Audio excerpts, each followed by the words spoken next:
The following is an interview conducted by Floyd O'Neill with Henry Harris Jr., made at La Pointe, Utah, Fort Duchesne, Utah, July, today's 1967.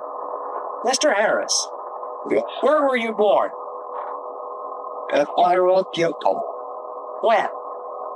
1896. I see. And who was your father? Harris Jr. And your mother? Reed Harris.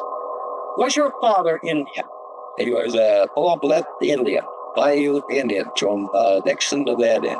I see. And was your mother part Indian or all Indian?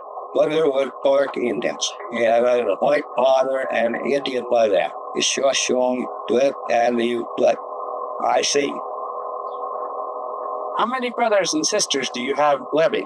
I have 3 brothers, 1 sister living. Are they older or younger than you? 2 brothers are older than me. The sister is younger than me. I see. You have lived at Fort Duchesne all your life? Why? And what did your father do here? He was, my dad was, worked for the War Department, Fort Duchesne. But the Fort Duchesne established that's in 1886, all right? And he started working for them then? Yes. When did he establish this farm that we are on now? 8. I see. They built the house then, did they? That's when the house was built. The house was built by Frank Dillon and Danica. George Danica. From Vernal. It's a log for whipsaw. It put him, it was an old man Hartshorn helped him there. I just don't know his name, for heaven's sakes. And this is the original building, right? The original building. My goodness. And it's still in good shape. It really is. Oh, great. Your father worked for the Department of War here. What was his job? He was a clerk, property clerk. Oh, he served as property clerk. That's property. Where was he educated? In Grand Junction, Colorado. Tyler Institute. Is that right? Tyler Institute, for heaven's sakes. How many years training did he have, do you know? I just can't answer you that, but I know he's good enough to be a clerk for the...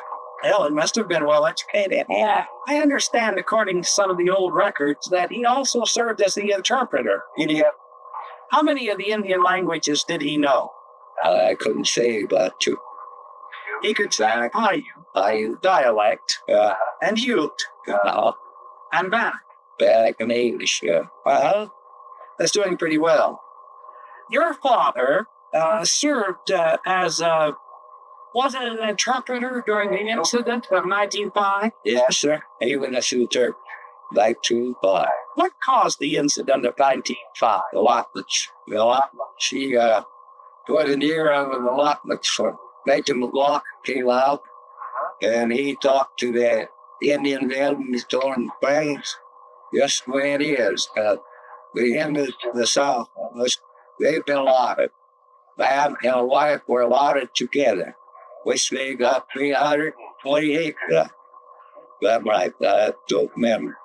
And said, my friend said, now we're going to allot you guys this year and this ready.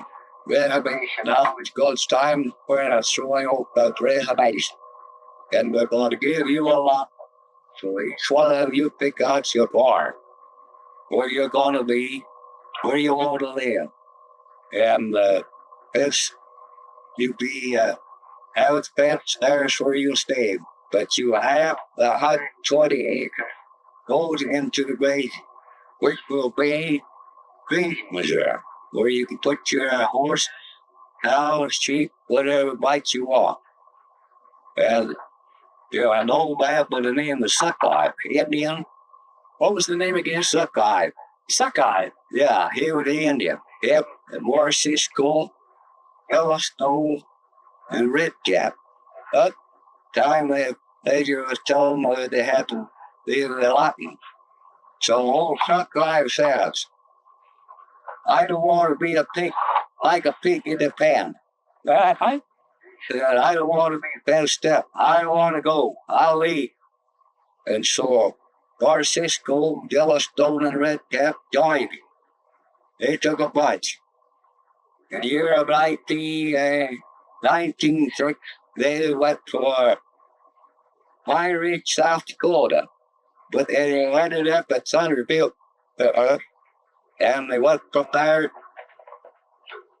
to Cherry Creek. Then the Sioux Indian. That's why you're coming up here. Come over. Chuck I told him that we don't want to be fenced in, be fenced this out down there. So the Army called them to that circle. Right there. Spoke them up. I see. So Mr. Captain Johnson was in charge of the other forces there, and so he right sealed Fort Duchesne here, and my dad went up at interpreter. Talked by the Indian. Dad asked each one of these guys, and if you guys want to go home, or do you want to be stayed here?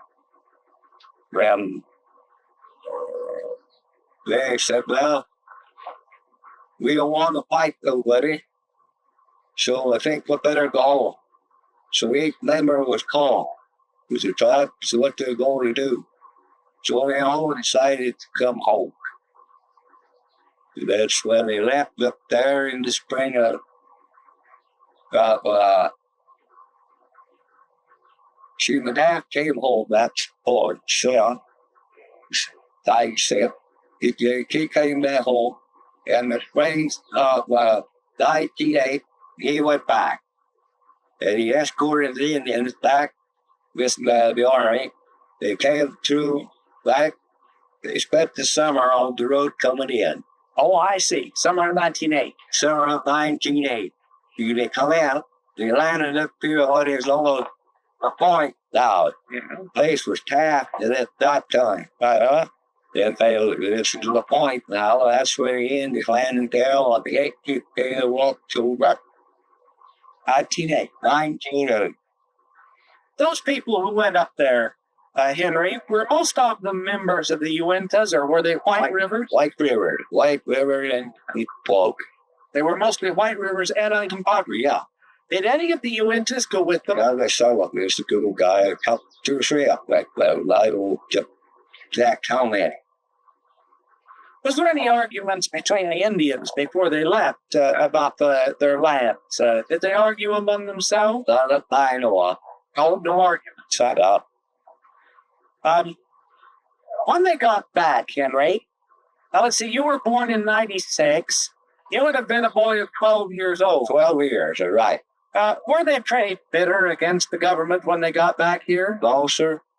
See, they landed up here to the point 1908. The Captain Johnson, he was there with them. And he stayed there a month with them. They pulled them down on the island. That's down off the river. They stayed there for just a year or 2. Then when the captain left, he turned his stuff down over to the Army at Fort Duchesne. And he went back. She had told his friends that he was leaving now. He may be back there. But they never did come back. I see. Captain Johnson was gone. Captain Johnson, yes. When did your father retire from government service? 1912. My goodness. He was there a long time. He was transferred to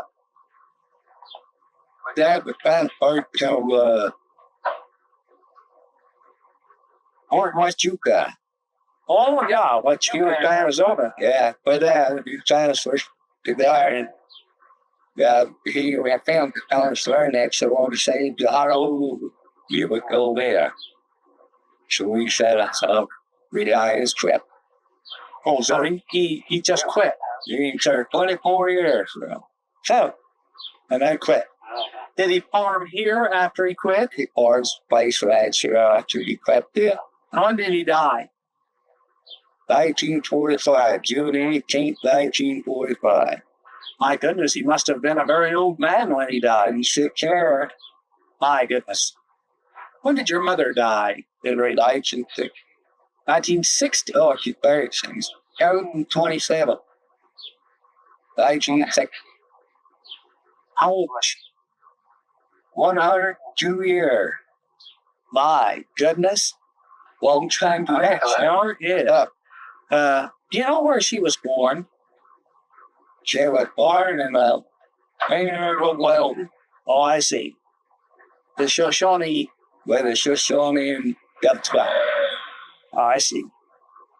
My goodness. 102 years old. Born in 1858.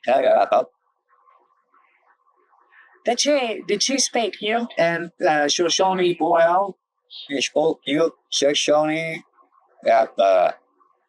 some Paiute, and we make little things. Did she remember her French ancestors? That she buried about the shop on Farser. I see. So she can remember the old fur trapping day. Yeah, she's well playing with old John Baker. So that she lived closely to My granddad, you see, that when they were old Jim Bridger and old Bill Jackson, that's their plan. Yes. To prove that they were great friends, they used to take a pork chop and set them on each other. There's a piece away. They'd shoot that can off his corner's head to show him that he's in the real plan. To prove friendship. To prove friendship. That was old Bill Jackson and old Jim Bridger. That would say. And your grandfather could remember them? Yeah. Told he's told us about old guys that that part you're talking about, the Sorrell guy. Sorrell. Sorrell, yeah. Charlie Sorrell. I was talking about Charlie Sorrell. I thought a lot of the fightsmen didn't call play. He was car. You didn't have that in your books, did you? No, I don't know one name by the name of Carr. Yeah, the thing was Cardi. Johnny Card. I think it's Johnny Card or something about it. Something that any eyeglass thing was Card. And there's anyway, talk a little bit Carline. House. He was so. Now, say the name again. Kraus. House. Oh, for heaven's sakes, Kraus. I've never heard of this. It'd be interesting to look in the Green River records. Yeah.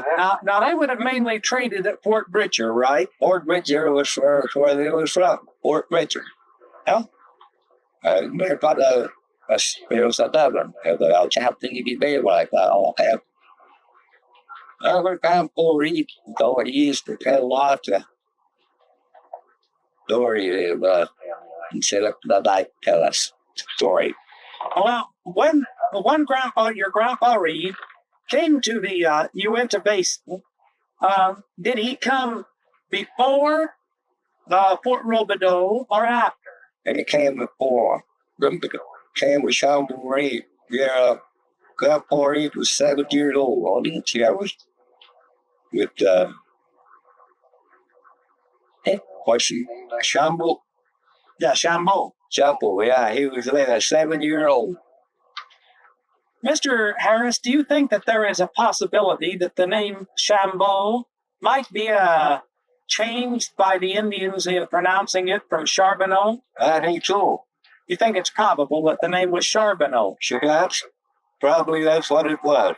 But they couldn't pronounce the name, they called him Shambo. I see. This would give us a clue by which we could get back into the records a long ways. If this is right, it'll make cross-referencing of these trappers far easier. Yeah. I can think of no other French family name that is close to Chabot except Charbonneau. See, Grandpa Reed, Port French, then Port, the regular part, where he would just do some place in Kentucky. And he would go to Missouri with Chambori. Well, that's where he got it on the question of the commodity. And they were part of the Ashley group, or were they before? I see you that place, and I don't know whether he can go or what, but he was like the cavalry man came in. And he dealt through Bridger and Jackson. Yeah. Well, that makes it so that we could probably trace the family name that way. And what you Now, the Indian traditions here and the records we have indicate that Fort Robideau was probably opened around 1831 or 1833 in that neighborhood. Certainly by 1833, Antoine Robideau was in here. Now, which one of the trappers was here before that time? all the while I worked down my mother saying this was shop already. Got partners that come out. She was returned later with the she had this word thing. Later, already, I see. These trade calico thing, back and stuff like that. You do it to the youngins. Now, I see. Now, what about Denis Julien? He would have been before Robideau, huh? Yeah. Now, your grandpa talked about Denis Julien. Yeah. What do you call him? What do you call him? Julian? Julian. Yeah. I see. And did he refer to him as Dennis or Denise? Julian. Or Denis? Dennis is what mother called him. Dennis Julian. That's all I Dennis Julian. I see. So that was the name they knew him by. That's the name they knew him by. Was he here before Robideau? Well, the way I understand why they said he was half the party. Did the Reed family deal with him? I could answer you that, but don't. Now, the Reeds came from the Fort Bridger area, huh? Yeah. My family came from up around Greener, us and ourselves. There, your Fort Bridge, Pony Express riders. Yeah. Those there in St. Joe, Missouri. For heaven's sakes. Yes, yes. And maybe we could find some records there. You like? Now, his name, the Pony Express rider's name his last name would have been James Scott. Yeah. I see. Shambo Reed, but grandfather's uncle. Oh, I see. They had his brother, grandfather's mother, folks were Scott. They were the Scots Richard. Huh? Yeah, Scott. Shambo Reed's folks were, other side were French. So that the name Shambo. Now, the Indians, as they pronounced it Sambo, like we would Little Black Sambo. Yeah, actually, Sambo. I see. That may be the man that you're referring to there. It may be Charbonneau. Charbonneau, yeah. Yeah, that's bad. I remember before saying something like this chat. Yeah, it came in. That. You can undoubtedly remember the time when the fort was closed. Yep, I can. How did the Indians feel about the closing of that fort? Oh, man. Thought it all right. I said, we had a fight no way down. I said, we fight, we have whites, so they fight. Kind up where the army took out, I and one of the battle. Lloyd, Duchesne and Lloyd. But they shipped all their men to Fort Duchesne. Some went the satellite. The colored troop went. The white soldiers went to Fort Duchesne. The 9th Cavalry, they were colored. Oh, yeah. Yeah. They went already. The colored troops. Colored troops, yeah. Do you remember any difficulty that they had here with the colored troops? Well, I remember. They were pretty good, huh? Good. She the colored troop, the white troop. She the west side, the colored night tell. The west, got 840 shades. And the foot soldier, white troop, the infantry, they were on the east side. Yeah, at the old lot, up at the same county. But they all ate the same mess all the day? Different mess, always one had their own cook sheet. I see. had their own cooks. So they were pretty definitely segregated then. Yeah. I see. That was told me. The Negro troops were here to the very end. Yes, the old place. I know. See the boys that I teach. Oh, no? Troops left. The Negro troops left. I had a little Howard was, and the fight go west side.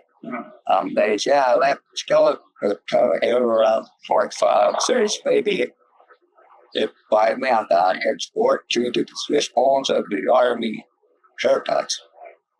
They formally closed it in 1912 after that. 1912. The year is like 1910, but the government closed 1912. I have then August 1912. And that law, you had to type the exchange law for shape right again. That was stripped by Germany about your German is Riverside, California in 1912. I see. September to so 1912. How long did you study at Sherman? I see. Where had you gone to school before you went to Sherman? Gusher. Well, for heaven's sakes, then you went to the mall. I came across here over the wall. I saw the first students in walk. They hats myself and those rest kids and just done going. Like, you were the first students in Gusher at 1907, 8, 9. For heaven's sakes. And you started the school in 1907, huh? When you were 11 years old. Yeah, we used to walk here over at Gusher. I'm married. Then you never attended the Indian schools at White Rocks. I attended White Rock 1 year. That's like 11. Yeah, I cheered 11. Stayed up there, huh? Yeah. The nights, well, I had to go and get high, get people to Sherman. Yeah. Did your years at Sherman end your schooling, or did you take any more out? I have ended by Sherman Bear. Did your mother have any schooling? Yes, what that's where she met the dad in Howard's to Grand Junction. Oh, I see. She went there too, huh? Yeah. I see.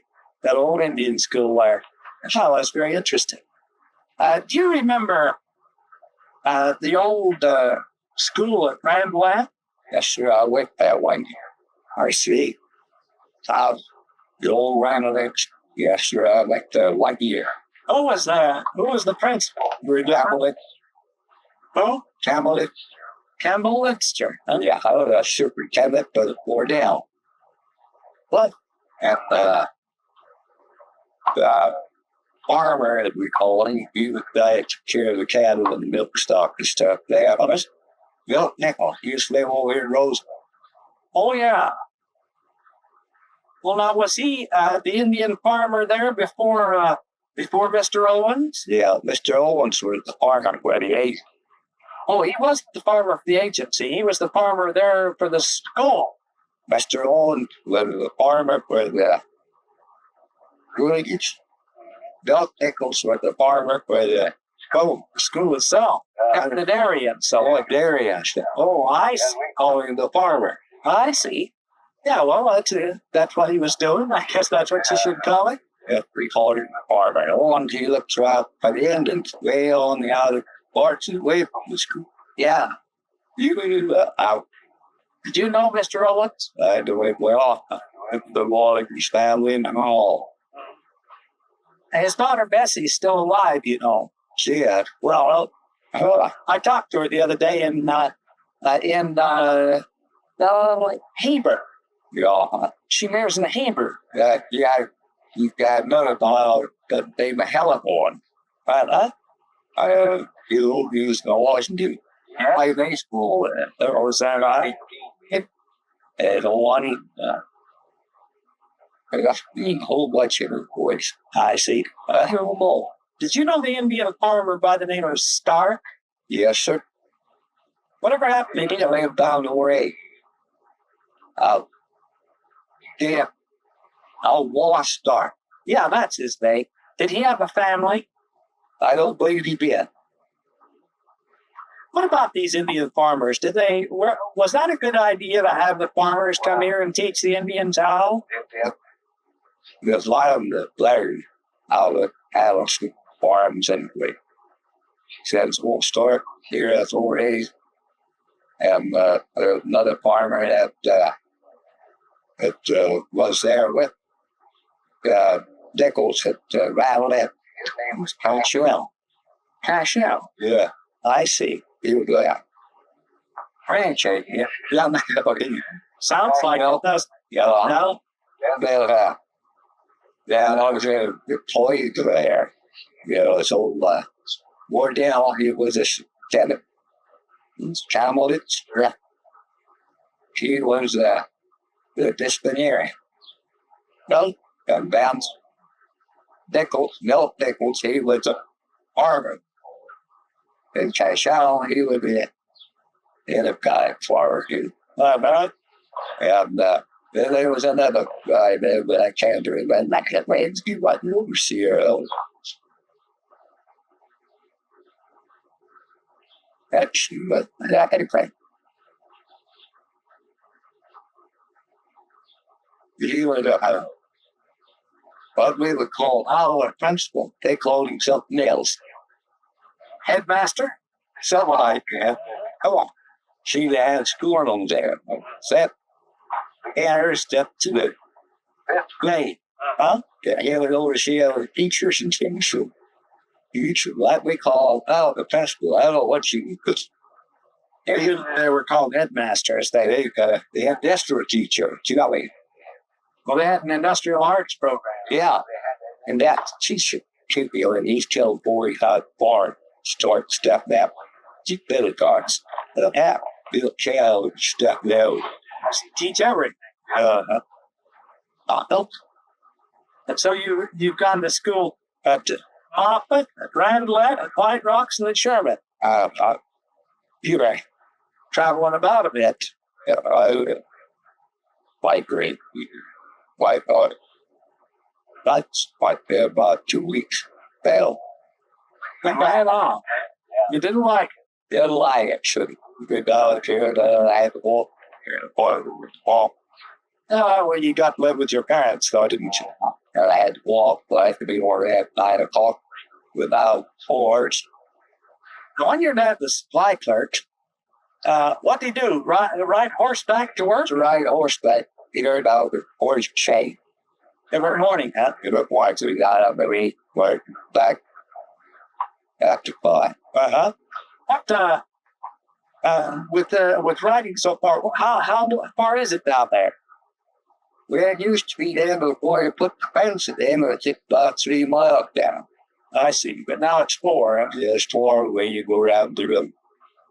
You could ride right off through the country here. Right straight through the country, right straight down, man. Like, and now, after they put up the fences, he had to ride down past Wong Sing's store. Huh? yeah, where very bad you way over there, right? You go through straight down over the here. It was a road over the far road. You see it take straight to Fort Duchesne. Was this the road that you were talking about? Used to be the old road that led down through the country from White Rocks to Fort Duchesne? Yeah, that's one of them. Them there on the other side of the river. On the bench over there, yeah. There were 3 roads. This road over here, and the river road they call it. That's one that come down to the river, the other side of the river. Down past the old Duchesne Claims house and I buy. I'll ride down through there, and that way it come down on the bench. See the bench through on River Road. Tell me, do you remember the opening of the reservation? I do. These Indians who fled and went to Pine Ridge, obviously they were pretty mad about the opening of the reservation. About the opening of And what about the rest of the Indians? Were they upset too? No, they were upset. They do it, had to come. They felt sad about it. They felt sad about greater sacrifice. They said, well, I guess I have to live like white man now got this tree, but this old man of suck like says, I'm not going to be a pick the pen. I want for the beds to don't pass me in. I time suck on Borsey School, Red Chap, and cheers, suck on Red Chap, Borsey School in Yellowstone. Or they were the poor leaders, huh? Or interested. I see. When the Uncompahgres were allowed to cross the Green River into this area, let's see, that would have been 86. You ever hear your dad tell about them being locked up in there? Yeah, but yes, they were like some of my life that chair. What you switch this boy gate.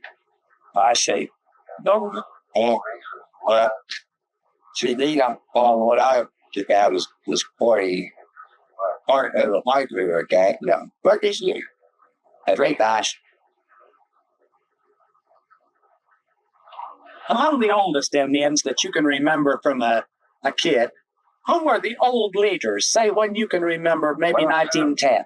Well, sure, in 1905, sure. You named the four who went to. Yeah, there was a renegade. They were the renegades. So that's the main chiefs of Indians at this time I can remember was Tabby. He was still alive. He was still alive, old Chief Todd. Where did he live? Over here at Tabby on I see. Catch up to she old Tabby and Zoe. Sawik was still alive. Yeah, he was still alive. He was down Doris? He was the White River Chief. Well, he was the White River, then he was up here. He was up here. And he's a Sawik and Tabby got up my dad into this tribe. Oh, I see. There's no dad. I did not into this tribe. From the pipe. Yeah, I see. And who was the leader of the Uncompahgre at the time? Ray, Coral. Colorado. Or the family. Well, was Colorado a White River? Oh, see, yeah, she was whiter. She wore a cut cheap of all those isn't some color yet. She wore a with the head cheap. Left them color or in Charlie. He took his gang when saw. It down to ignite what they split down. Some went somewhere else. Some went to it. Mash, you mouth. Yeah, school birds, Oxygen Charlie, in with it. Then you're there.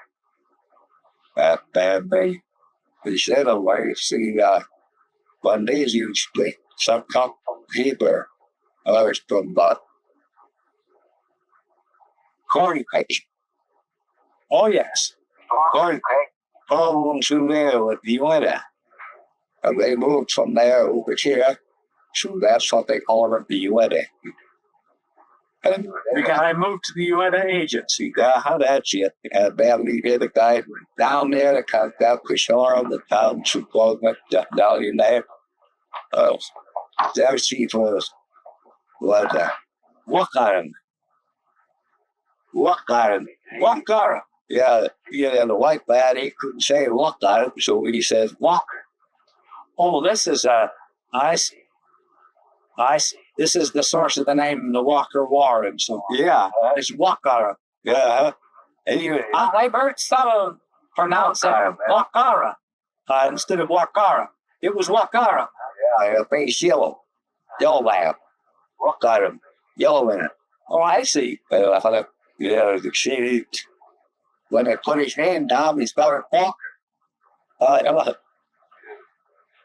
Two times in the Black Hawk War, he was him. So he, wait and see. Johnny had a bunch of pirates all there with the valleys to us and talk around to there with him. And there were some members of the Shoshone tribe. I see. Those that were from up around the Tooele country were Shoshone. There was you, they were you, yeah. I see. The name was over the hut, yeah. What I think they call that really 12 there for that. Skogan, My Oker. They were just all out, crowded. Yeah. Well, that's very interesting. Where did they travel, according to your people? Where did they travel across the mouth from Fort Bridger? They used to come across. There was one bunch used to come across. The others used to come Fort Bridger, come Henry's Fort. And they come down the up, come down into Uinta Canyon. Oh, I see. Black Fork to Uinta Canyon. I see. There was a trail there. And when they went from here to the Shoshone elevation in Wyoming, they went from there right going Ghost Canyon into Lone Tree. Then in the Houston Valley, they over the hop down into Lander, Wyoming. All down into that country. That's when you up near the headwaters, the Green. Places. And the Shoshones and the Utes were at peace then. They were peace. They never did fight that I can remember of. But I do know the Southern Utes fight. The Navajos, we see ourselves, the Utes used to fight more. And I see they didn't like each other. But the Navajos had to feel the horse go. I felt them God. What about the Utes? Were they good horse stealers? I don't know. I bet only said the Navajos used to steal their horse. I see. You know, several of the writers have talked about the Utes being good horse thieves. Gosh, I'll tell them the other was flag. It's interesting. So what they come up with. I understand that, not since Mormon times, but before, that they used to raid the Spanish ranches for horses. Pretty interesting story. My grandmother was baptized at really young. Oh, is that right? Yes, was baptized under a tree. I thought, building you little cabin after the fine, but being sick back, well, 6 foot. But I said, her brother named Joe. Everything by Joe Young and Grandpa Reeves. Her name was Marriott. Yeah, he got married. His name when he married. Oh, I see. Baptized. When he baptized them, they took the name of Young. I see. So that would have been a long time ago, wouldn't it? About a year and a half. You say this was when Salt Lake was still Dobie Cabot. Dobie Cabot, yes. I got all. He said, I made a couple of them out, but Salt Lake, they went down and tied out at Brigham Young there. She did that and there, but just to see where it's flat, the two Dobie cabins coming up near the lake. Wagon came in there, so the Indians would take a twig like this. Stick that twig in the water there, all lake, round about where iron there. And they take that, where the buckskin like that, take that water, treat it like that to get your soul. Oh, I see. See, the Indians from the south used to tell us there to get the soul. Left you down there, someplace where they mine that soul now. Pine, rock soul. So what? Yeah, hot during the spot, place you stored away. You tear it down there, make your turf, keep the rock out and pound. If I very good out, it's gonna be home.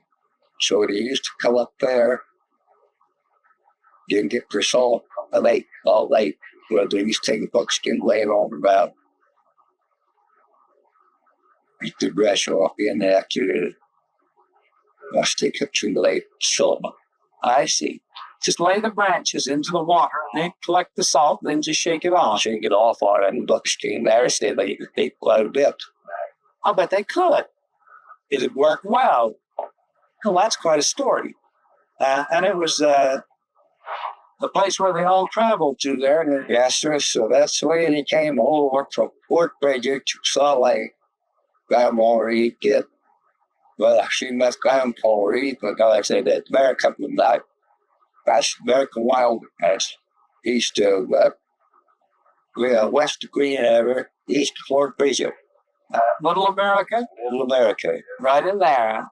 Private state. That's where my mother was born, Little America, that Springs. Oh, I see. Well, that's a White country up there. yeah, my grandpa Grant, I had after he keeps calling Green. Yeah. One day we moved down to the Wild Park. We had the ranch there. Sold that ranch there to old Charlie Kyles. Got ready to jump from there into buildings, told me I'm Vernal, Ashley Valley. But when that country is all under shape. Well, was he there before the Mormons settled it? Before the Mormons settled it, he Grandpa Reed was there and he had up with Bentley's and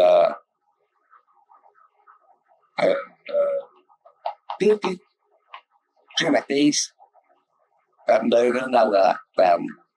They said, I've got a pork, I have to up. Sitting there first, next story coming. I see. Which one of the communities would that be near where they were there? Mazer. They'd been out in Mazer. Yeah, Mazer. I see. What did they call it first? They didn't call it Mazer then. They called Bell Ward. Merrill's. Mills. Oh, Mills Ward. That's where they had Chris now. Oh, I see.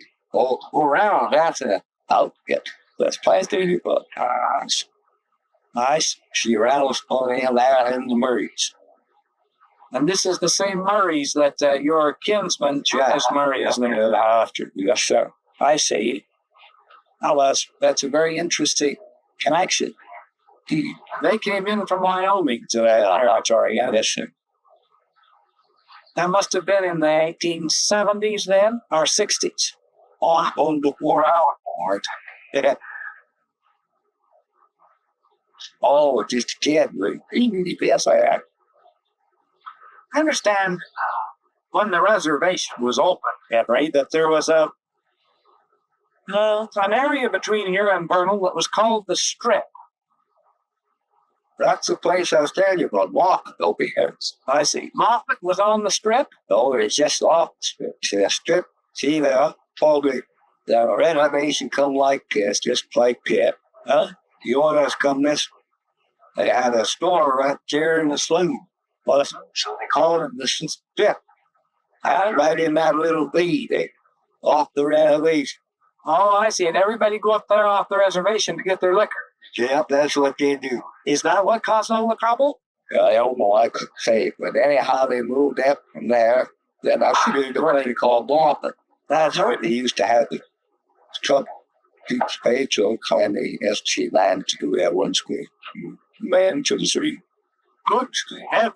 Yeah. It was really all that violent. How? Yeah, just like the TV program, PC. Yeah. You had it for real out here. I had it for real. All I had to adopt was a cheap guy, cheap devils. And that was where it was called Moffat, now. Yeah, that's why they call them all. So they're good. Yeah, loud as where he had it. Moffat. She only kept around for a couple of years after Moffat. However, they were done swapping it. They were done, Nichols. Well, Bob Nichols. And some days I have the Nichols and Doris name of the store. The saloon was Nichols and Doris. That's where they used to dance in the old saloon there. Well, how did the saloon operate until Prohibition? We were operating until Prohibition that goes about we had the shell. I see. Yeah, there was. Is the old building still there? The last shooting straight, but I remember it took place every morning. The order go up between Saturday Light and round. Oh, now Tommy White was an Indian fellow. Yeah.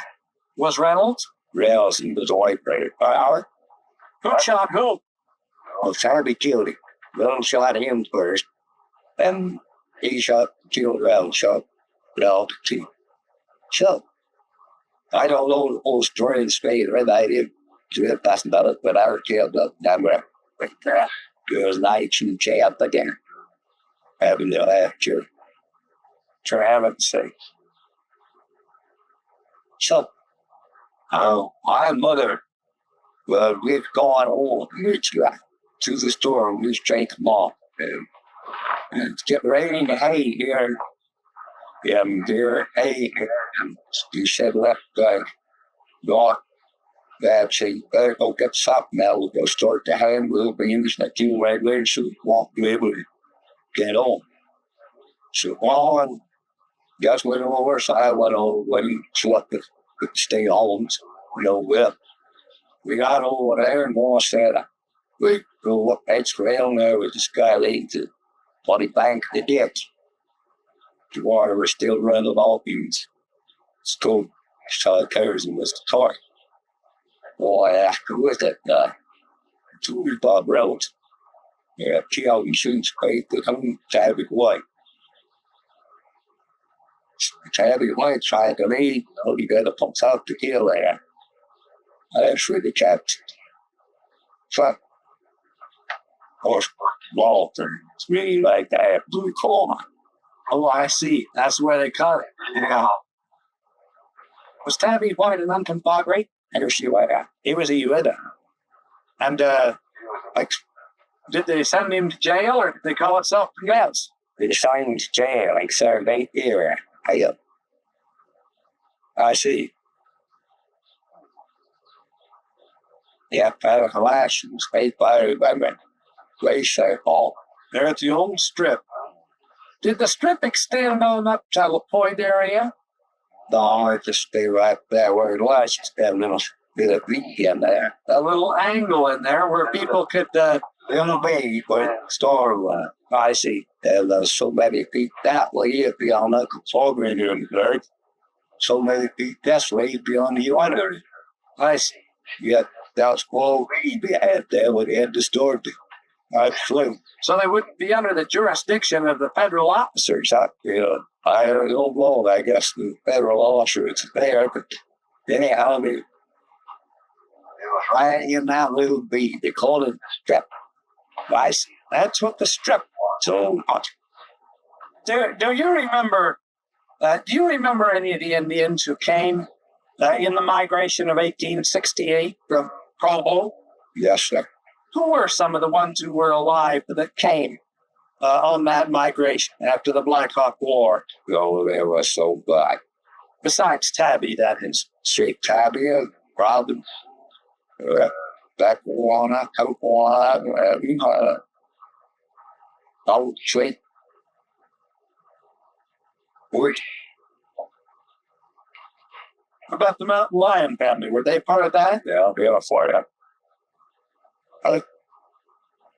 I've got some other point. Coffee, yep. Which you call it? Coffee, yeah. He from out this paddock, but with the Band of Liberation here, he from. She's an old Tabby, Tabby, come see Tabby, yes. Come see Tabby, yeah. Robinson, Sam Robinson. Well, old Tony gets old nigger is going to you. Tony gets. Yeah. Why'd they call him nigger? Actually, with me, Johnny's nigger than you. Oh, is that right? Yeah. Was he Negro? No, you nice as are. But he was awfully dark. Yeah. Now, would this have been, do you remember Nelson, Tony Gates, who was killed in the war? That would have been his grandpa? That's your great grandpa. Oh, his great grandpa. Yeah. I see. I knew Nelson. But there's another one generally called was Nelson. And, yeah, there was another Tony Gates boy. He should still be alive. Carter Tony. He was at Nelson's dad. Yes. He was the old man grandson. And Carter Tony. And myself, we were at school at Terminated. Oh, I see. That's Nelson's dad. Nelson's dad was a real good basketball player down back then. He was a football. Nelson? Quarterback. He was a quarterback. I see. Football team down there. I see. He won. Is he still alive? Carter? No, he can't.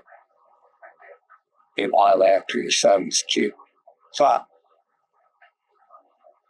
Jim, Chief Carter, he was a best basketball player, St. Joe, live on all the good Sarah, quarterback to the hero.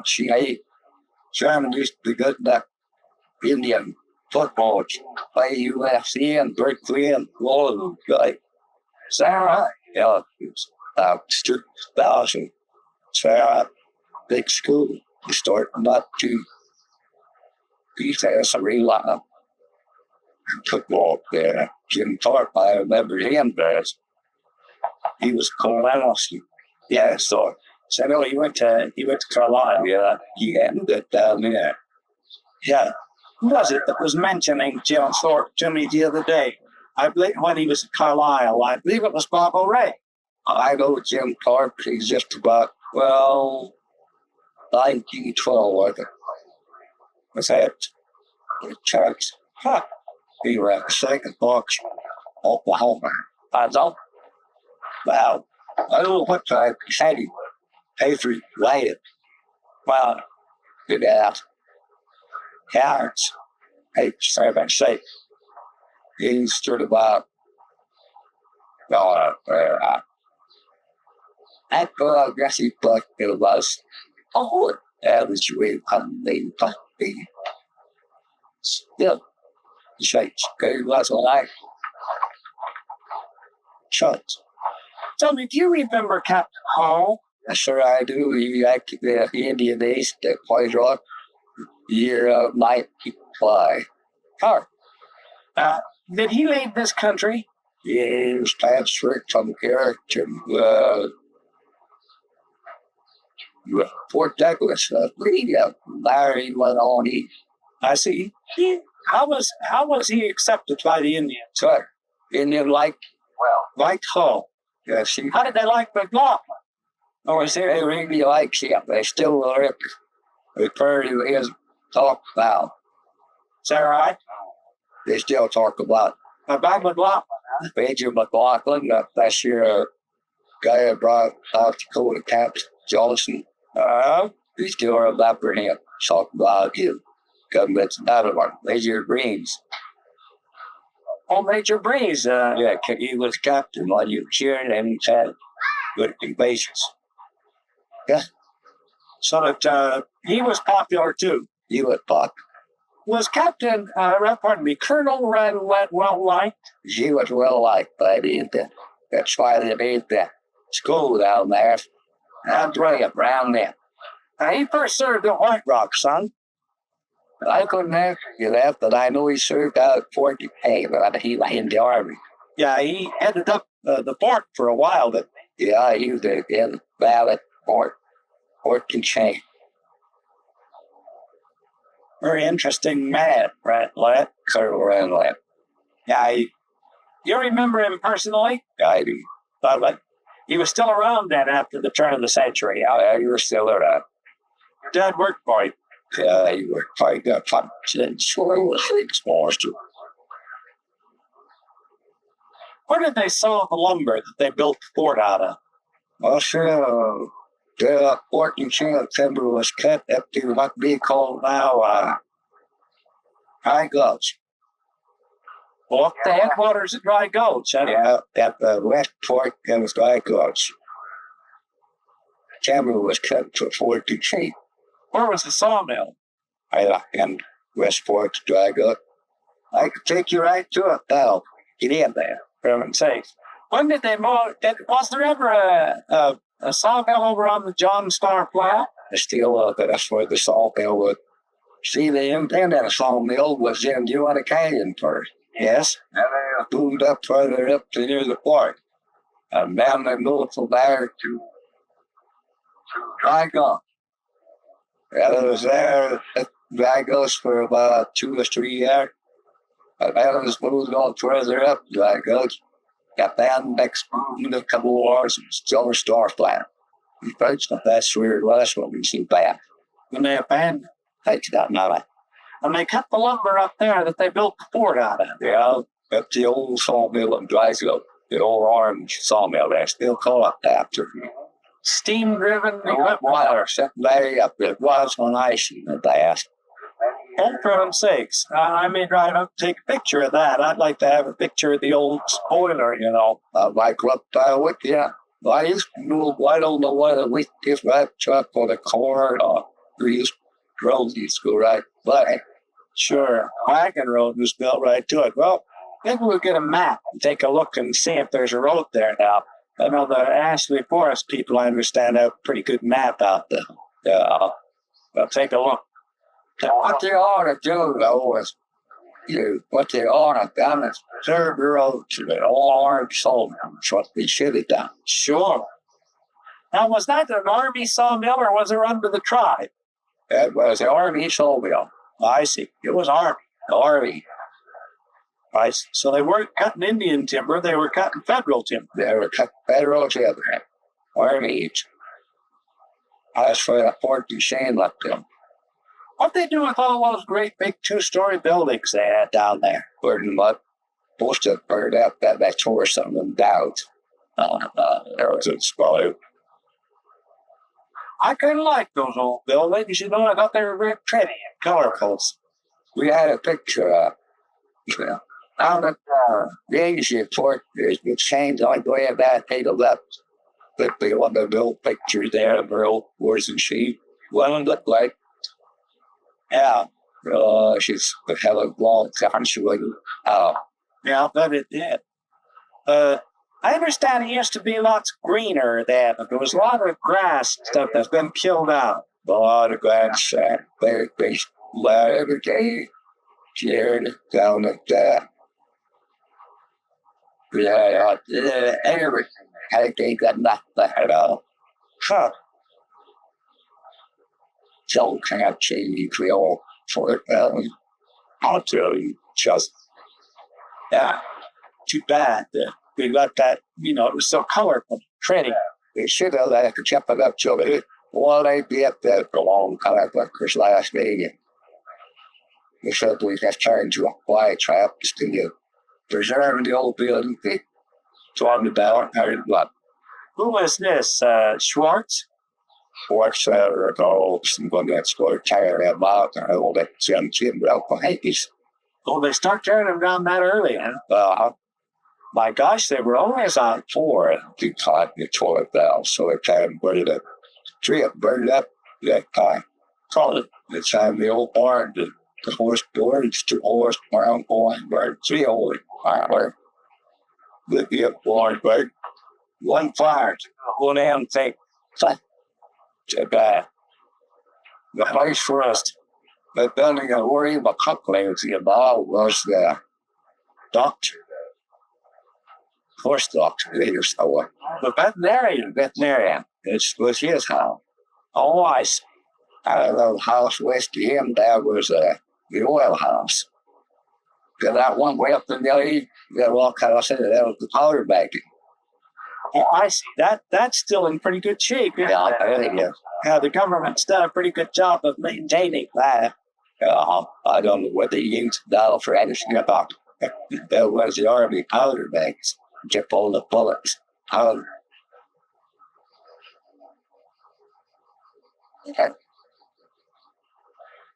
Did your father serve as supply man for the army med? Sir, for 24 years. You know what? You quite push. You let that insurance about. Now, was that to the army men or was it to the Indians? The army man. Oh, I see. So that it was an army job. It was the Department of War, not Bureau of Indian Affairs. Part of the war was right, but the act, true. Yes, I realized that. Once in a while, they can go up to camp, up to the White Rocks, the issue. Oh, I see. So he helped with the issue. Then you helped with the issue. Did they butcher the beef up at White Rocks? They had a what you call a slaughterhouse. So kind of off piece. I don't know where it was exactly. There you have they had the slaughterhouse there. They used to buy so many beans. You can get the issue like one. They bought beef there. Did they also buy beef down in area of O'Ray? But wherever they could get, I see. should mostly and better used to sell beef. Best in that was her. She at one time claims first that letter had all of this range and tier beef. No, yes, had it all. But calorie beef. Oh, pretty big operation, must be. It great. Well, I don't have lost. Shut. For heaven's sakes. He's dead now, isn't he? Stuff better either. I do everybody see him. I'm wild when it's their city today. Shut. It's a long time ago. Culture. I bet you it's a little better now. You know, I can remember that too, about 30 years ago, just as a child. Hell, my grandmother used to live as Price. Go that way, the old 5 Mile Road. Oh, some of her beautiful peacocks he kept out there. I suppose his daughter holds the place now, I understand. I haven't been out there for so long. I'd like, I worked for a year outside. He said, boom, she's close. Is that? That's it. Where did you work? Out at 9 Mile, or did you work up here? Range Creek. Yeah, that's me. There's that's I'm an age. You know where Range Creek is, all right? Well, I was kept through. Look here. Now you're talking about the one that's down in Carbon Cap. Yeah, yeah. Range Creek. Yeah. Yes, you bet I've been to Range Creek. It's like a deal in that country in there. I worked for there. Where did they slaughter the beef here in the basin for issue to the Indians besides White Rocks and O'Ray? Like this.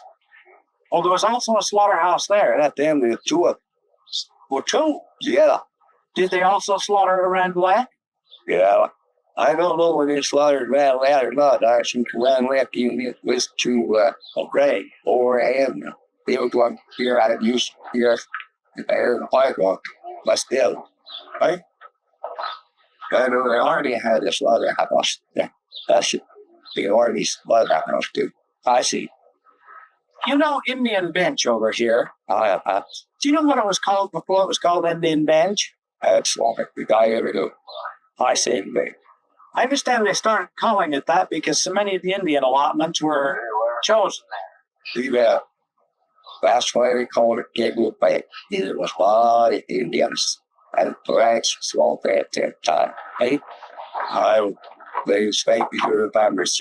So, as the black, bad, or bands, and I had the wash done. No, actually, I didn't get to do it. Vernal Roses owns the land there. Where was there a lot? But he was that would water. That's Mary May's dad. It would water. It's to I have a lot of people with you by boat. Wise? By boat? Yeah. Yes, you will be patched. That's what during the past time they used to still out of lays the wall and Jay Unity. Or by he named it El Tira. Jake. Then without high earth, high ground. That's your dad. Dad. That's you. Well, it's your daddy. Yes, be my granddad. Huh? Your granddad. John O'Neill. John? Yeah, John. That's my grandfather. Jim was yours. Great uncle. Great uncle. Family. I see a quarter in the skin. I do. I have there. Jim Wynn. My grandmother's father. You had a place there. Yeah. Anyway, boy, and rep at as I were. And another one, I can't just try. Percy. Oh, Percy O'Neill. Yeah. Yeah. Percy is still alive. Hey. Lives in Oregon. Oregon. Oh, wait. But a Percy. Percy's about your age? Yeah, I'm all O'Neill. I was. Yeah, me was got George O'Neill. Yes. Yeah, the one who liked to be in politics. Yeah. He went to the legislature as a state senator. Yeah, he's the one. Yeah. His farm was there too. His farm, though he didn't have a farm, mate. So boys get him Percy. Oh, I see. George went to Roosevelt there at a barber. Right. Worked at the barber shop for a spell. I got pretty wet from there. Harvard County. Court County. Was killed in a car wreck out there. They called it cow. Yeah. Yes, sir. Took that thing off? No, it's still running. Yeah, it's still running. He's just about out of tape. But, yeah, it's still recording. Yeah, though, they were the first families to move into the Altura area, all with the roadies. So I see those Rudy, AC Rel, he had a farm there. And John Rollins. What about the Long family? Were they in there early? Yeah, they were at the North Port, so. Well, they were up above Altura. Old Alcester. They were out there. Bennett? Bennett. I see. So that's very interesting, the way that bench is developed. Do you remember when they built the canal? Oh, sir, I go there. Built when I come. Was it? I understand it was awfully expensive. Dig that canal through them cobble rocks. It was. I have.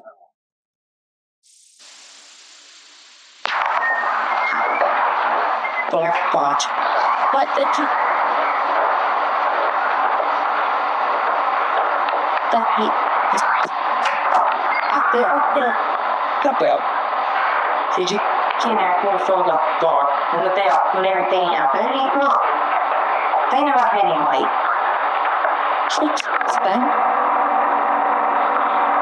The following is an interview conducted by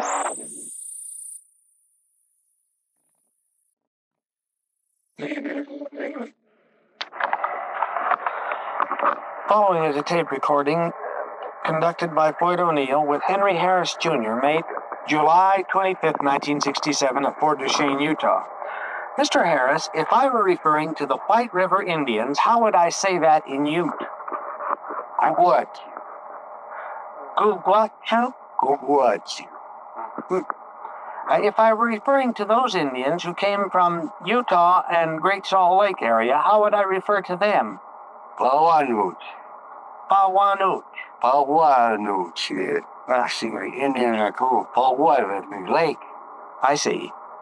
And if I were referring to the Uncompahgres, how would I refer to them? You call them the Uncompahgres.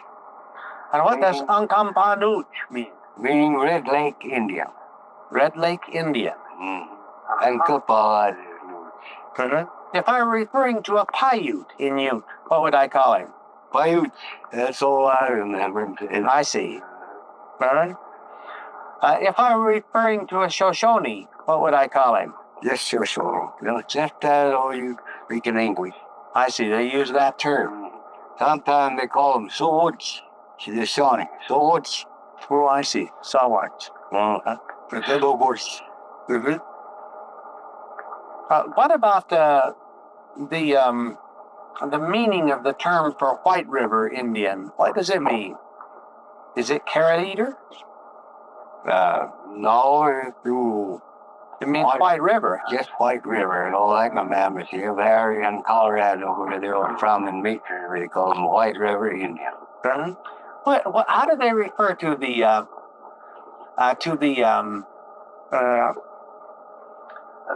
don't they call one of their groups carrot eaters? They do the Indian that might. Oh, how do you say carrot eater? Yampa. Yampa. I see. Carrot. And yampa is carrot. Yeah. The wild carrot. The wild carrot, yes. And they actually ate them, huh? Yeah, they actually ate them. They still do if they can get hold of them. Oh, I see. Are they that little gray plant that grows? No, they grow just like a carrot. On the island of mountains, the carrot would be kind of dark. I see them, but the carrot would be the same as the carrot pulled out of the garden. Big garden. Oh, for heaven's sakes. I've never eaten that. Oh, yeah, they're small. I see. India call them yumpo. I see. How do you say eater? Just one who eats. Got them. I see. Yeah, That's very interesting. So that they sort of called themselves by how they lived. yes. Or where they lived. See, like the Indians down from Fort Duchesne and north of Fort Duchesne a little way, around on the Indian banks, and down Fort Vernal left, they called those Indians the rabbit eaters. Tautka. Kavuchka? Yeah. Tautka, rabbit eaters. And from there, ran left on down to Ori, they were called the Paguska, fish eaters. Wow. And young Paul was Indians up here at White Rock. You I hadn't thought of them being divided on, called by what they ate. yeah. What they call those over around Tabiona, where Chief Tabby had that band over there? Did they have any special We groups? just called them the machine. The Duchesne Indians? I don't remember what to call them in the Indian language, just Duchesne. Actually, tried there, remember it now. Oh, is it? Three wedding. So that your people were, part of them came out of Provo area, huh? I imagine so. With the stories that your grandmother used to tell you about the old trappers in here, Well, my grandma Reed, she used to talk about trappers into White Rocks. Horses gang, I don't know how many is with them. And then this old Shambo and Heath once, she talked to them. And she talked about some more Murdochs, thick Murdochs, this trapping gang, and the Leatherbites. I see they camped up there east of White Rocks there. There was a bunch of trappers in there. where were they from? From up across over the mountain Bridger. They were from Bridger. I don't remember what they called those guys, but I heard Grandma talk about them. But I don't know what their names be or anything that way. Do you think you might know the name if you heard it? I might, but I really do name some of the names of Carson, Kit Carson, and he was here. Do you think it might have been the same Carsons, or do you think it might have been the Carsons from the Pacific Northwest? I couldn't say. Yeah. I know they just said he was a trapper coming out. They described him as short man, wore long hair and beard, tighter.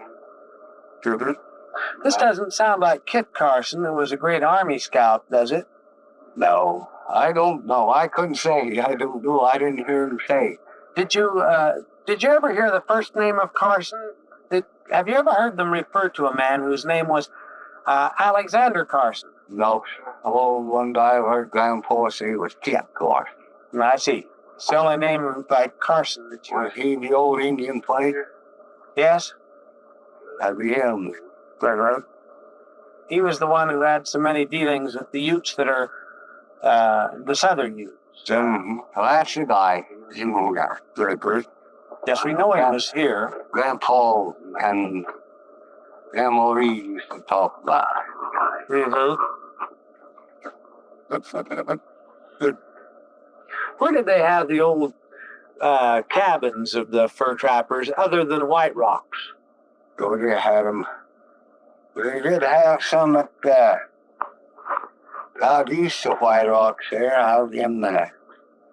Now, where Fort Robideau is? No, it's south of there. Oh, south of there. There used to be a monument there where old Shambo had his cabin set. old Charbonneau, as you call it, Mm-hmm. right where they have their cabins. It's where Campbell Reed outfit they had the chimney still standing. It was. You see parts of the old chimney. If we went up there sometime, could you show me where that is? I can if we can get down there, but it didn't fence so. Oh, I see. You think is it tribal land now? It's tribal, like ground, yes, sir. Well, maybe we can get in, maybe we can't. They've been building quite a number of fences through there, I notice. Henry, you say you are a descendant of Sacagawea, and her husband, Joseph Charbonneau. Yeah.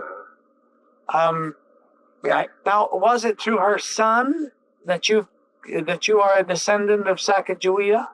Well, it's been through my grandmother and Sacagawea were my great grandmother and Sacagawea were cousins. Oh, I see. So that your great grandmother then was a Shoshone. She was a Shoshone. I see. And therefore you are related to Sacagawea. Yeah, but a distant relative. I see. Do you know the name of your great grandmother? Well, one, yeah, Margaret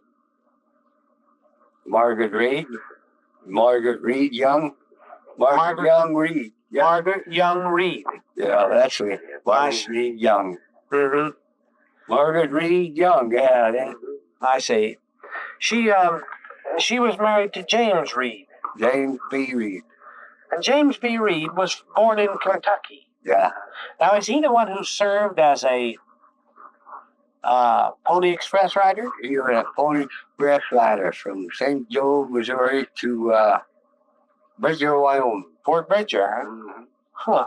Then he used to go to Fort Benton, Montana. Oh, I see. Mm-hmm. Did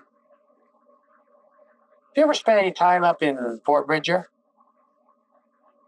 For a week? No. Might. Just visiting, huh? Mm-hmm. Have any relatives there? No. The relatives are all gone from there. I see.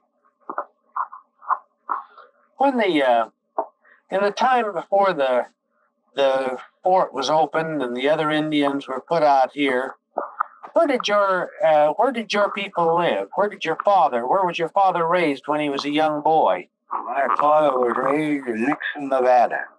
What about your mother? Where was she raised? She was raised in Green River, Wyoming. I see. And they met at Grand Junction, Indian School Tyler Institute. I see. You were married as your eyes.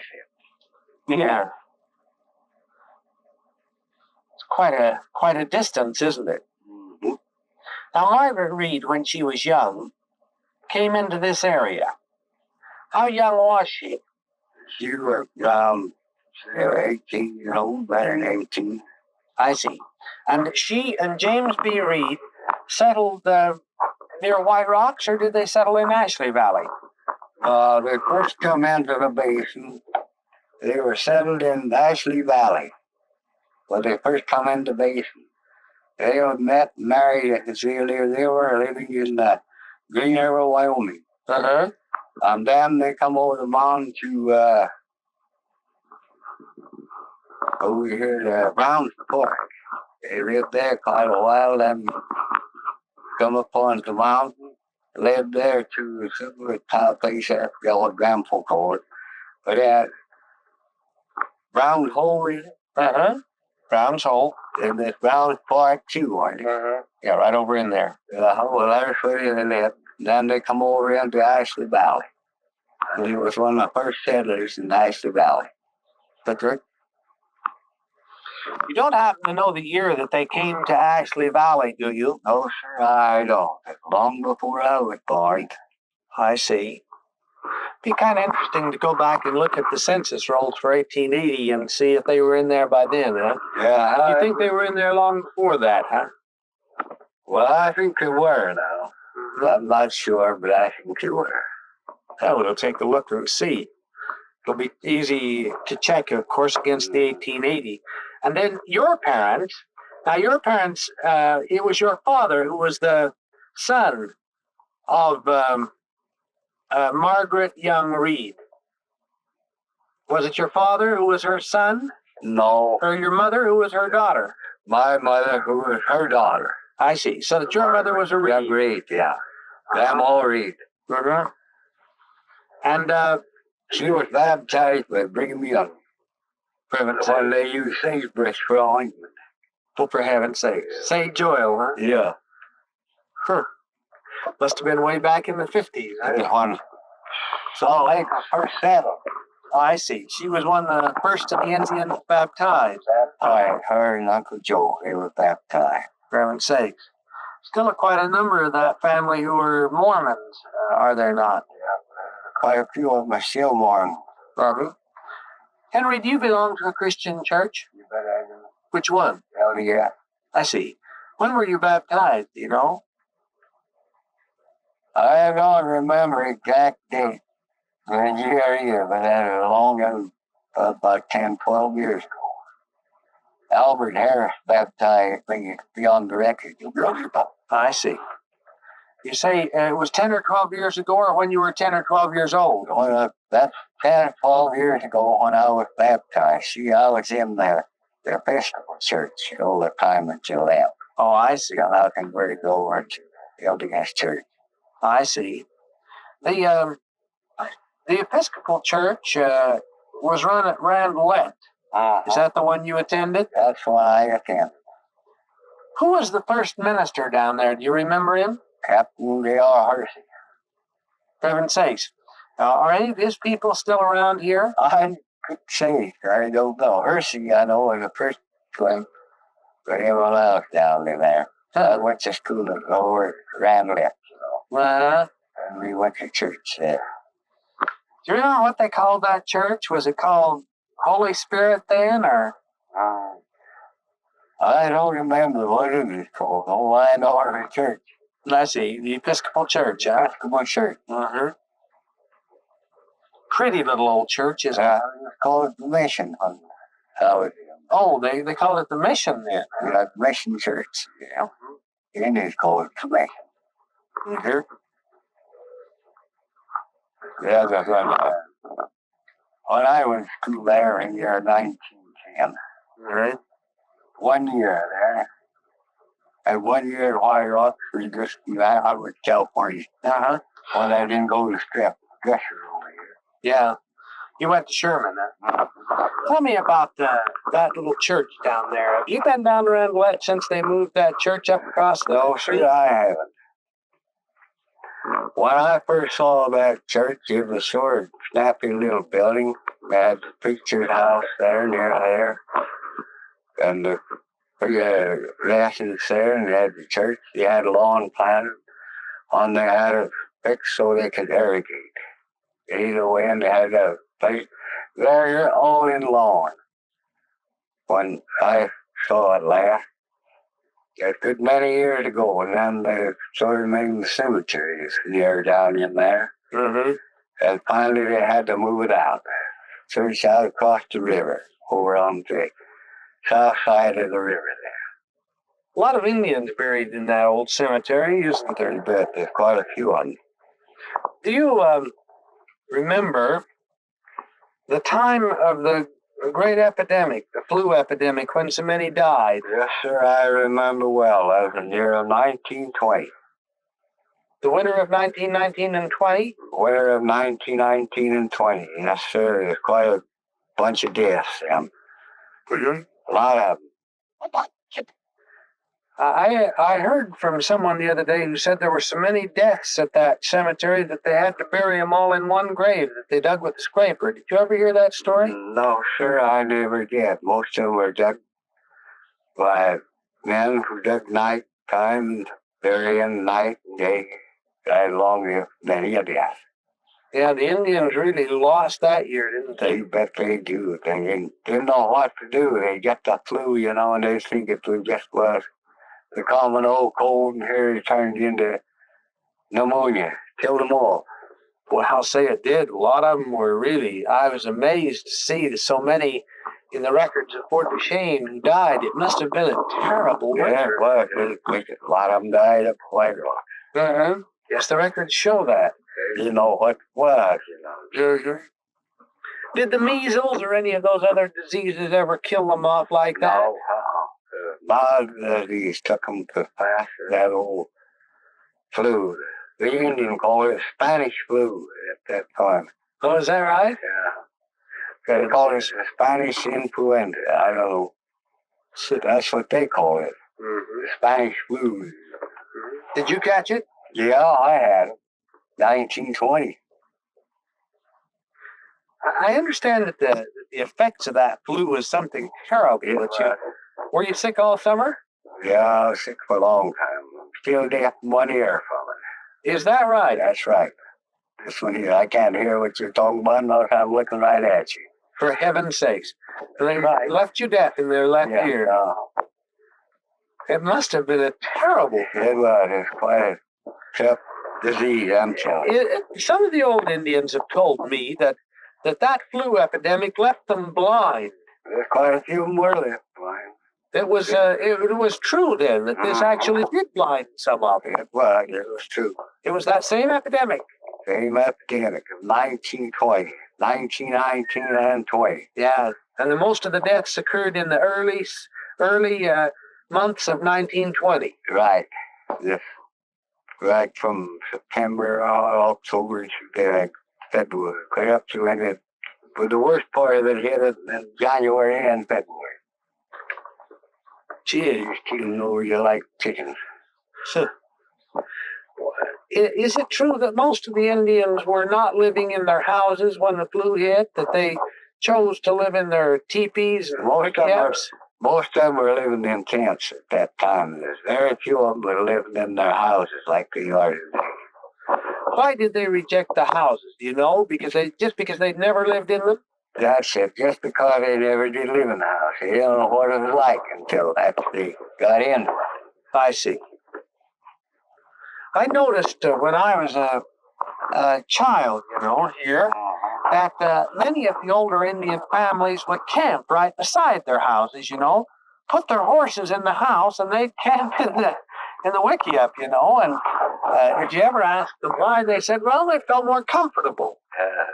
I never did know of them putting their horses in their houses, but I knew of them not living in the house, putting their storage junk in there, that way. They live in the wickiup. Because in the later years, they all went to the house now. Yeah. Yeah, I don't know of anyone who isn't living in a house now, do you? No, sir, I don't. They just do away with their wickiup. Yeah. A lot of the old Indians said the houses, the reason they were dying, that they, were too cooped up and so on. Guess it's what you get used to, huh? Do you remember an old Indian woman named Minnie Maud? You bet I do. She's dead now, is she not? She died good many years ago. Who was Minnie Maud? Was she Uinta? No, she was, I believe she was Uinta. Minnie Bob, you mean? Minnie Bob. Okay, Minnie Bob. Did Minnie Bob, is she the one who did the great work with the leather? Yep, she's the one. Oh, gosh, that's awfully interesting stuff, those old Minnie leather. Bob, yeah, her husband was a little Shoshone Indian. Oh, was he? Oh, I slept with his wife. Yeah? And when he spoke to you, he had kind of a squeaky voice. The Indians used to call him Irish squeaky voice. Yeah, I see. That's a pretty interesting name. That was old Minnie Bob. I see. She was pretty well educated old age. Was she? Where had she gone to school, do you know? No, sir, I couldn't have it. I'll look her name up in the records down there and see. She actually got Minnie Bob, we call her because her name was Shoshone Bob. She had another name there, but I don't know just what. I see. Maybe I'll find her in the records then down there. Do you remember an old? Do you remember an Indian of the Uncompahgre group called Red Moon? Yeah. Was Red Moon a chief? Not as I know of. But he was a pretty bold man, old Red Moon. Yes, I know him well.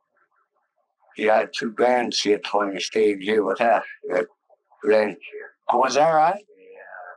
Boy and a girl. No. Johnny Red Moon and Yamut Red Moon. Yamut. Yeah. What does Yamut mean now? Gosh, I don't know what that. I couldn't recognize it either. No, didn't know what it was. Yamut. Yeah, I don't know just what that means. Yeah, they lived here for a long time, right after they come back from Pine Ridge, South Dakota. Well, now, are you telling me that Red Moon was one of them who went? Red Moon was one of them went when he landed here. Well, now, he was in Uncompahgre, wasn't he? Yeah, he was a White River. Oh, he was a White River? Yeah. Oh, I was told he was Uncompahgre. Well, maybe he was, but he said he was a White River. Oh, I see. He was with them when Pine Ridge, Did you know a family by the name of Wanzik? You bet. I do. I understand one of the families still alive. What would his name be? Wobbin. Wobbin. What does Wobbin mean? I don't know. Don't know the meaning of that one. Wobbin, what? Wanzik means antelope. Yeah. Wanzik. Yeah, see, the Wanzik family finger all died off. Some of them more around the town of Brigham over there. Was that right? You know, Wanzik. I'll try and find them over there. I'd like to talk to them. Look for, what's her name? Oh, she's married to that mountain lion over there. Oh, yeah. It's your baby. I can't just think of her name. Mountain Lion family. Mm-hmm. She was a one. I see. Back during the 1930s, wasn't there quite a big blow up in the Mountain Lion family with murder and so on? Mm-hmm. Do you remember who that was? God, so Coffee Mountain Lion, he killed this guy by the name of Henry Johnson. What was it over? A woman. Battle took place down at Fort Duchesne. Is that right? I don't forget there. Well, did they arrest Mountain Lion? Yeah, or did he kill himself? What happened? He hung himself in the tree out there at Gusher. Oh. You remember that one UBIC time down there when they had that escape down under the hills? You remember? Yeah. I was just a kid. I can't remember it well. Well, anyhow, the line went left there, the singular shipment left, went clear out the tree, clear out there to where that gill snake mine out there. Now, where here's that gill snake mine, those big trees already. Mm-hmm. He climbed that tree and tied the tree up and put it around the wire around his neck and hung himself. So, didn't want to get caught. They didn't want to get caught, so he killed him there. Huh. He killed himself. Did he kill the woman too, or just the man? Killed both of them. Oh. Shot them both and killed them. Was she his wife? She was his wife. She eloped with this old guy. And he caught him there. Oh, I see. And done the shooting. That's what that was all about. Uh-huh. I sure like forgotten all about that till you mentioned the name of the Mountain Lion family. Most of that family still live up to Bridgeland. Yeah, they still live up there. And one of the ones that's married, one of the Mountain Lions. That's where she was married to Robert Colrow first. Yeah. And then when he got killed in the car wreck, she married this Mountain Lion boy. And I just can't think of her name. Well, it's all right. I can get it from the records. Yeah. She speaks very good English. Now, I understand the Wanzits were quite a talented family. They were real talented. See these two girls, she says, one of them died, Mabel, she died. She was pretty smart. And this other one, now I can't think of her name. She's very that long one. She's pretty intelligent. They know quite well. And I said, I'll be there the two last in the morning. I said, the girls and them in group wobble. And this one of the boys got killed across the water. That over there. Yard. I see Ansel one. She knows. Ansel. Hello. He got killed. World War I or II? Two. World War II. He was killed right in the same outfit for Nelson. Nelson Tonygate. Sure, they got killed. I see. See, there were three of them from the south there. The Indians here. There and down. Ansel and Nelson. Nelson killed in that war. Yeah, we knew Nelson very well. Two Russell boys, or we had one name. They were in the Philippines. They were killed and captured. So, they were in the Philippines at the time the war broke out. Mm-hmm. Oh, I see. And were they part Indian? Yeah. Ruby Russell. Army Russell was. Oh, good. Did you know an Indian family of the Uncompahgre group named Taylor? No, the Holy Taylor, I know in the family that is pretty down in Ignace, Colorado. Yeah, that's where they are. They're part colored. Oh, are they? Now, that family was supposed to have originally lived here. Is that right? Well, there was a family of Taylors here. Bill Taylor, he lived here. He was mixed blood from the Kishore media.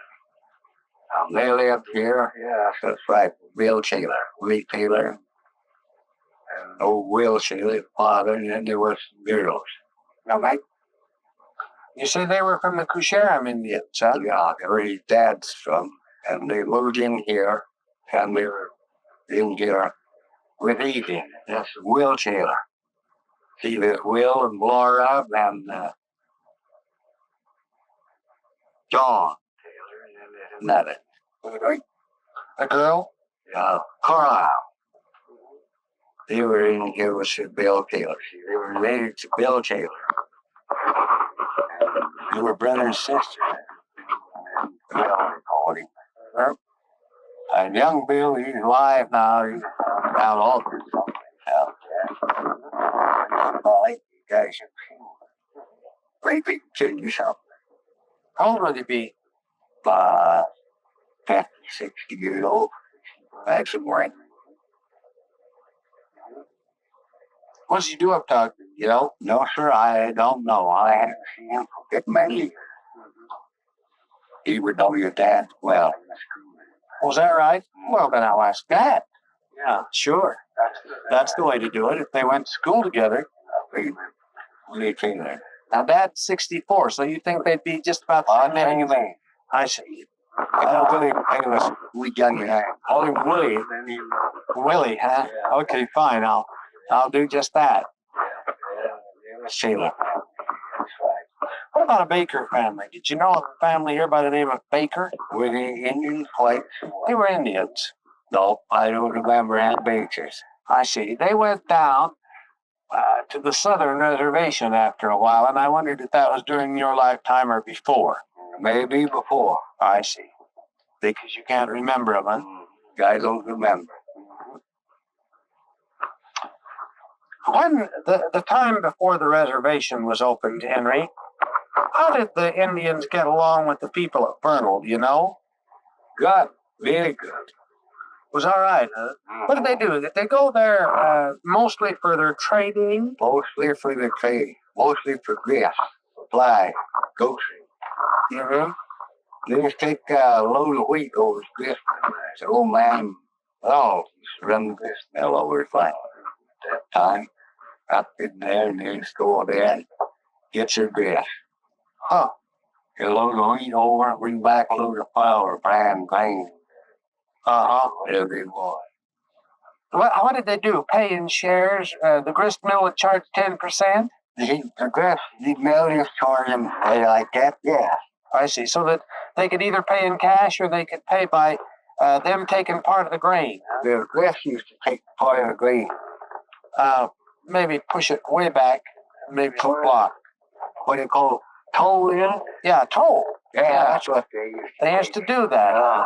I see. See, they used to take, what do you call it? We take 3 bushels of flour. 3 bushels of wheat to get 100 pounds of flour. And they take the toll out. Yeah, that's what they used to do.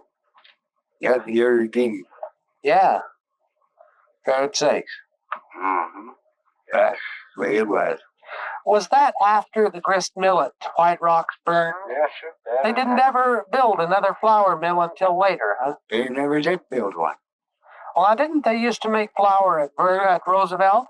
I didn't make flour at Roosevelt, yes. I mean, the story going to Roosevelt, closer. They didn't build that mill till later, huh? So way late, yeah. I think that building Roosevelt by C.C. Loris in around 1908, 1909, somewhere in there. Then it started in there, and it never finished till way late. Old man C.C. Loris built that. I see. Flour mill. With so many farmers around there, you'd have supposed they'd have had a mill earlier than that. I really don't think they should have. I think that's one of the Kind of surprising that they waited that long to get one to me. all the early Roosevelt was dried up. In the early days, just like Fort Duchesne was. The Duchesne, that fellow was called They named Roosevelt after Theodore because he opened the reservation. I see. Funny thing, isn't it? The way they got the whole thing set up that way. Right. And the Indians were really mad about them opening this reservation, huh? Just the White River. Just the White River. Yeah, they got that time doing a lot. Oh, I see. That's what the big squabble was over, huh? Yeah, the old truck car. I said he did long but fast step. Yeah. That's one of the big McLaughlin told them they'd have 40 acres farming ground, 120 or 160. I don't remember it quick, but I think it was 120. You're taking grading. There's a lot of them that way. Henry, this collection of stuff that you've got from is it from your father or your grandpa or both? What do you mean? Oh, you said you had some stuff put away in an old trunk. Well, that's my dad. That's my dad. I can't get out of it yet until they moved my sister's stuff out of the building there where it's piled. It's piled right on top of the old trunk. I can't get in. It's some records my dad carries from the reservation. I see. Is there, in those records, are there any old photographs? There might be, yeah. You know, it'd be awfully nice, Henry, if you could find those old photographs and get them copied for us in the Western History Center. So we could put them, in a fireproof place and make a permanent record of them, and you could identify them for us. Would you be interested in doing this? I might if I could find something that way, yeah. We'd pay for the cost of copying them, so that they'd be permanently stored. It'd be a nice thing to do, My dad's picture is down there at Fort Duchesne. Lord. Yeah. The only guy down there where it's in a large. Where he was the interpreter at this expedition, and we went to Pine Ridge. He was in there. Oh, yeah. Went there in the interpreter. I see. And that is down at the fort now. Yeah, down at Holy Sekeku's house. Oh, yeah. Oh, at his house, not at the tribal office. It was in a tribal office, but I believe he took it up to his place. I see. I'm not sure. You'd have to see him to find out. Yeah, I'll ask him about that picture of your dad. I'd like to see a picture of your father. I did have some in the house, 3 of them there. Oh, the step chief of the Uncle Pogri, old Wisik. Uh-huh. Weejik. Yeah, old bird. Wisik. Now that means what? Bird. Bird. Just bird. No particular kind of bird. Just bird. Just bird. Wisik. Bird. Uh-huh. I see.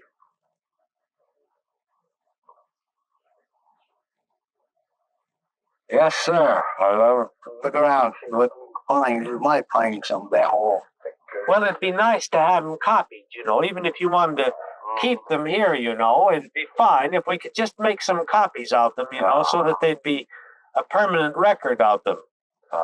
And we might find enough of them, to make a file of them and put it in there as a sort of in memory of your father.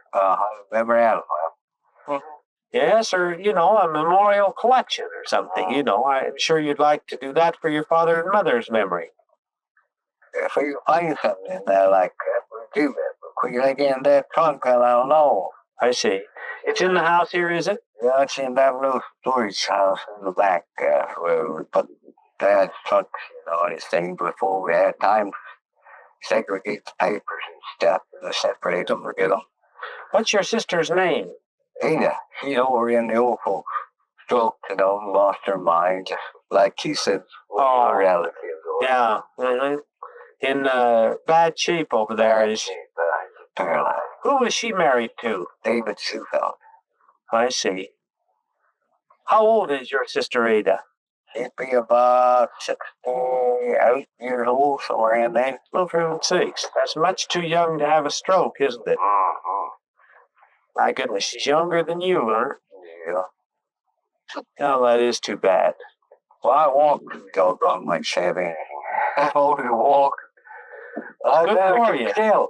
Yeah. I never keep still. I ain't walk from here down to the fort. If I don't walk the forts, I'll walk down here or along the river, someplace. I never stay home. Only when I tell the guy I'm going to be there, and then I'll stay home. You're right. Well, by golly, you do very well with your walking. When I picked you up walking to the store the other day, had you walked all the way down there? Yes, sir. Oh, for heaven's sakes. That's quite a walk, isn't it? Well, the guy said, don't see how they can talk there. The guy said, I do. You can do it if you need to, huh? I've been doing it all the way. Yeah. Go out, get the mail, come back, go down again, and come back. Huh. Sometimes I pack a bunch of groceries back with me. For heaven's sakes, 4 miles, huh? Yeah. Heck, that's nothing. I just walk, go from here down there and work all day and walk back. Worked at the fort. I worked at the fort. Yeah. And I walk down there and walk all night down there. And then walk back. Walk back here and go to bed about 6 in the morning, sleep until 6 at night, and then walk down like it was just been all night. I see. That is what I demand. No, I can't do that. It won't give me job for it. It's all right. That's right. I think they're wrong. I think you can. I know I can. I'll bet you could outwalk anybody down there. Even if you are 71, you could walk them into the ground, huh? Like, golly, if I walk every day. I never don't still, rather. I walk. It's good for a guy. A lot of guys say that's the only exercise you get. And it's like that, I get paid. I walk every day. Yeah. It's pretty interesting. I walk from here down to the fort, and the deputy pays me 1 bit. And I walk down there and pack up 3-4 cans of milk, and baby, and some bread, and the canned stuff we need, bag. That even pays me. Still, I don't even get tired. Don't even feel it. don't notice it. Don't notice it. God's sake. I just got to sit down and walk, and when I had a car, I just ain't like walk. Walk off, leave the dang things, walk around the country. Well, I'd lot rather walk, right? Yeah. If it isn't so far you can't do it, Now, when I came from Salt Lake this morning, I'd hate to have to walk. But then, around here, it's pretty nice. And now that the road's paved up this way, it isn't quite such hard walking. Well, I didn't find it hard walking. I could walk down the corner to fence and head straight over the hill, go southeast there, southwest, straight over the hill. Come on down there at that Tumble place, the bridge. Bridge. Yeah. Yeah, come around on this main there. I see. You have a hard time when it rains? Oh, I have to get out in a storm. I will kick the wind before I leave. You don't go out when it's going to rain. But no. I see. Well, that's pretty good judgment, too. I think it's good judgment. This is quite an interesting farm up in here. This hay crop of yours this year is really great. Mm-hmm. Is it bigger this year than it usually is? Well, yeah. See, man, I leased it to her. The ground is so old, it's all broke up. And he broke it up and reseeded here. And I believe this is his 4th year now. Last year, he didn't get the crop he got this year. Then he's getting more every year. Does he fertilize? Yeah, he fertilized. He used the phosphate from some of it. And some he didn't. So this year he'll get at it again. What trouble done right in here, he'd had more, but the weevil got into it. And they destroyed quite a bit of the crop. Are the crops bigger now than they were when your father broke this land up? No. Dad used to haul, 4 or 5 1,000 tons of hay down there for the army. From this little farm? Yes. 1,000 ton of hay? Yeah. See, he had 400 acres, all of that place over there. Oh, is that right? All of this in here. All of this was his place. During allotments, he chopped it up, gave each one of us 40 acres. I see. Each of the children, huh? Each one of us 40 acres. So that's what Mother's place here. The main place. That was that. Pond over there. Oh, yes. That was his one. So he sold it to Hanson. Hanson married it, lost it, and Arnold bought it. George Arnold. He runs it now. Is he the one who drives the school bus? Yeah. No, that's Bill who drives the school. Oh, that's Bill that drives the school bus, right. I think it's Bill. There's 3 or 4 brothers. I see. Sure. It's Bill or Taylor. Yeah, Manford or guy fellow. This old man George over here. I see. Old guy, Willard War, one veteran. Oh, is that right? Great.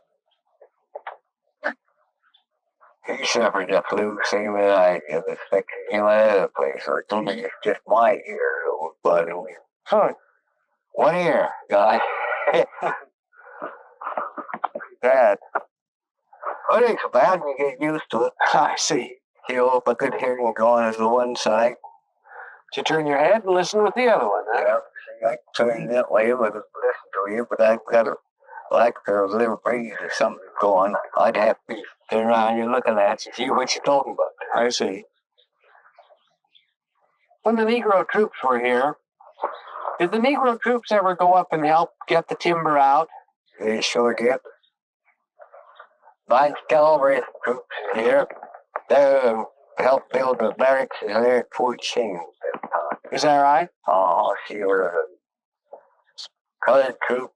There was a couple of colored troops here. There was one cavalry colored troop and an infantry colored troop. And then there were 4 of these white troops.